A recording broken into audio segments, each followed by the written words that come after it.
Oh, isa pang bobo. Etong si Jimmy Bondok, nagpakalat na naman ng kabobohan. Nagpakalat na naman ng pagiging solid dutae talaga. Because people will say, pro-Sara, which is. Pero kasi, at this point, it's not about being pro-Sara. It is about changing an ineffective leadership. Yet, by the virtue of constitutional succession, because yun ang nakalagay, si P.P. Sara talaga yung nakalaan. Ngayon, is that political? On my part, syempre, it's a bit political, but it's also constitutional. Siya talaga yung nakasunod sa pila eh.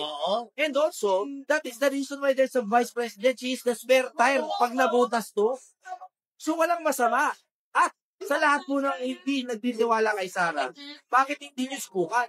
Kasi at least ito, 3 years na lang natitira. 2.5 na nga lang. Yes! Pag hindi nyo nagustuhan, pag inalaban nyo yun sa eleksyon, matatalo siya. Kung hindi matuwa ang taong bayan sa servisyo niya. Correct. Pero pag natuwa, pasensya kayo, you'll have 6 more years of work. Pero at least masubukan nyo na. Diba? Kita nyo kung gaano kabobo tong tukmol na si Jimmy Bondok. Alam nyo sa totoo lang, yung mga kanta ni Jimmy Bondok, okay sa akin yan. Gusto ko siya si singer. Pero nung ito, pumasok na sa isyong politikal, yung kanyang Let Me Be The One, putang ina, sarap kapag napapakinggan ko sa radyo o sa mga YouTube, mapakinggan ko, sukang-suka ko, nakakadiri. Biruin mo, ang gusto mo ipalit si Sara Duterte. Kasi ang sabi mo, hindi na gumagana itong gobyerno ni PBBM. Kung hindi gumagana itong gobyerno ni PBBM, hindi na kayo makakapag-rally, bobo. Tukmol ka kung ginamit mo na lang yung pagiging abogado mo sa tama. 'Di ba? Matuwa pa kami sa iyo, kaya lang itong pahayag mo na to, napakalaking kabobohan. People will say, pro-Sara, which is true. Pero kasi, at this point, it's not about being pro-Sara. It is about changing an ineffective leadership. Yet, by the Ayan changing ineffective leadership. Bakit pag si Sara Duterte ba magiging epektibo yan na presidente? Pagbayan ng naging presidente si Sara Duterte, masisigurado mo ba na ang korupsyon ay masasagot at marami ang mapaparusahan sa pangungurakot sa gobyerno, sa pangungurakot sa kaban ng bayan? Alam naman natin, na kaya nyo itinutulak na si Sara ang maging presidente dahil kapag si Sara na ang presidente, yung mga kaalyado ninyo na mga may kaso, may ginawang anomalya, katarantaduan, lahat makakalaya at hindi po na maipagpapatuloy ang kanilang mga pagbabayad sa kanilang mga kasalanan. Kasama na dyan si Arnie Tevez. Kapag si Sara Duterte naging presidente, ia-acquit lang si Tevez. Napakadali. Bakit? Kaalyado nila. Si Bantag lalabas. Magpapakita na ulit sa publiko. Kapag hinuli, ia-acquit lang din. Tapos ang kaso. Bakit? Bata ni Digong yan. Si Harry Roque. Kapag si Sara Duterte na ang presidente, uuwi lang si Harry Roque. Acquit sa lahat ng kaso. Hindi na pagbabayarin. At yung mga senador na mga sangkot sa nakawan sa pera ng DPWH.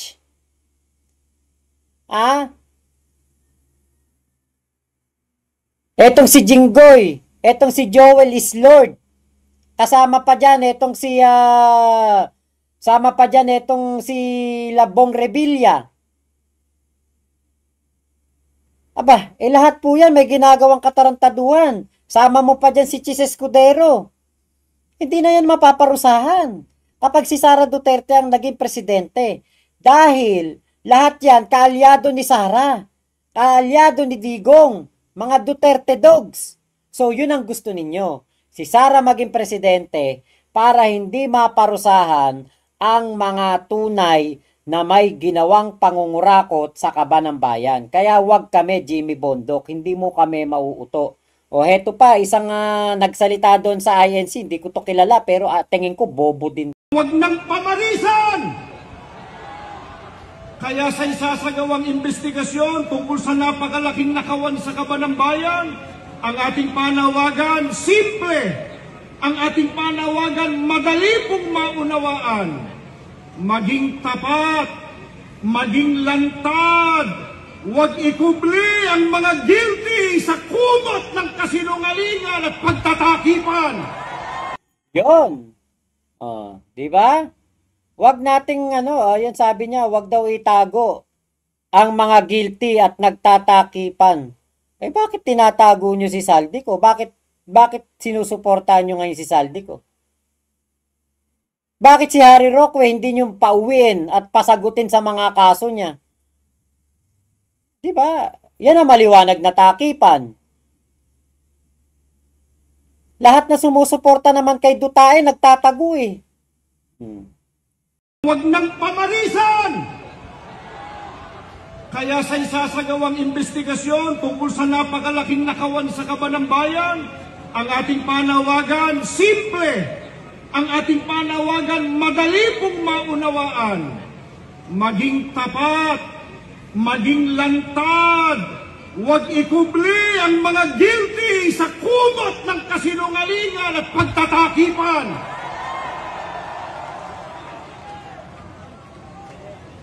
Pero nakakabahala, mga kababayan.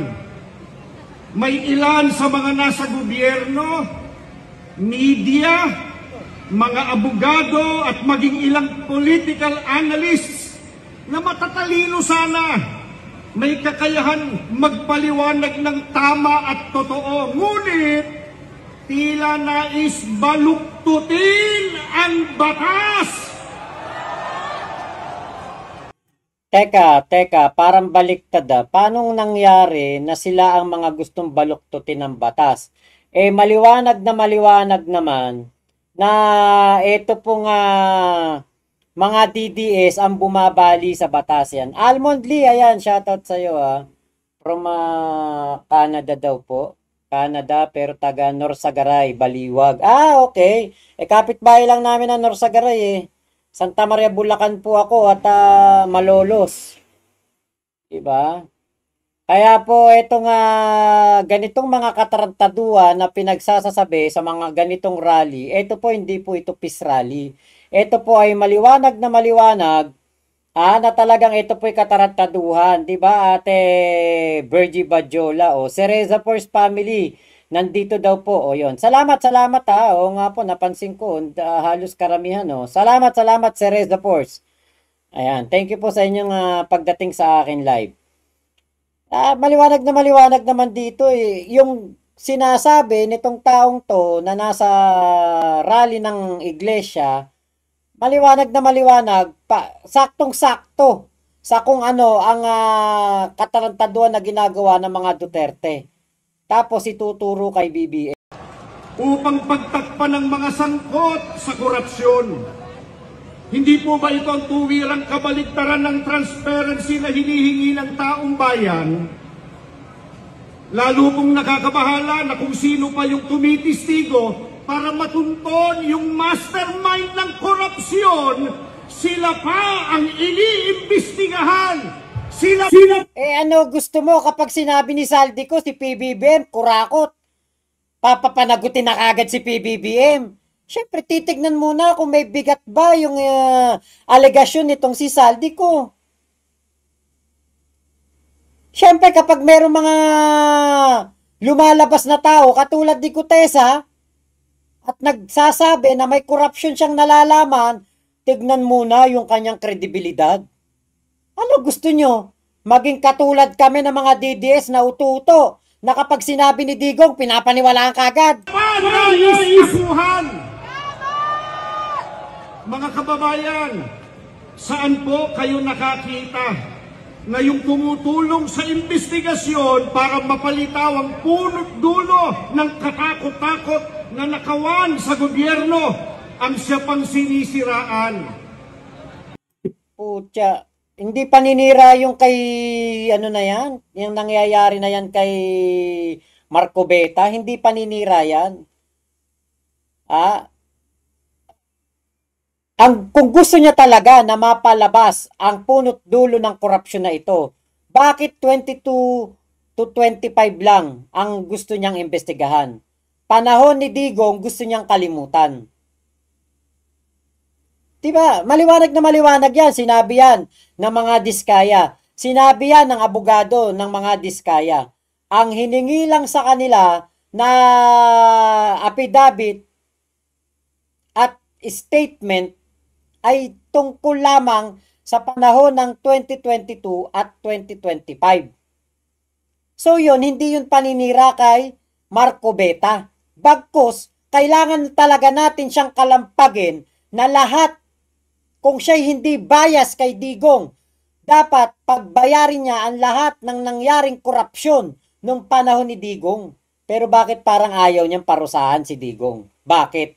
Ilang maleta ba napunta sa kanya? Hindi po ba masyado namang halata na concerted effort ang mga ito para taluktungan ng katotohanan at iligtas ang mga pinakanakinabang sa nakawan? Meron tayong pwedeng sabihin sa kanila, halata kayo. Ano nga sila? Mas halata si Marco Beta. Ugok. Ano nga?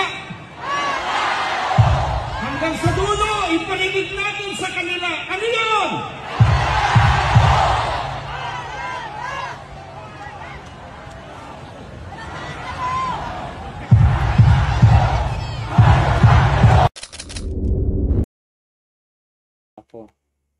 Kayo ang halata eh.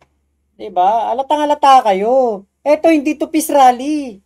Hindi to pagpapakita ng pagsuporta sa transparency at better democracy. Eh kitang-kita naman nandiyan si Marco Beta tapos peace rally yan. Andiyan si Marco Beta na lumalabag sa transparency.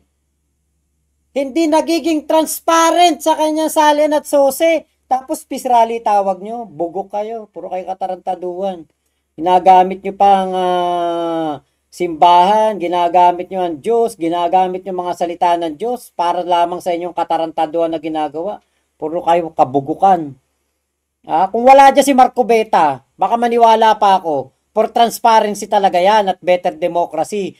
Pero dun pa lang, sa pagprotekta ni Marco Beta sa mga nag-donate sa kanya ng pera noong eleksyon, unahin nyo muna yung transparency ni Marco Beta bago transparency sa gobyerno. Sira ulo na to.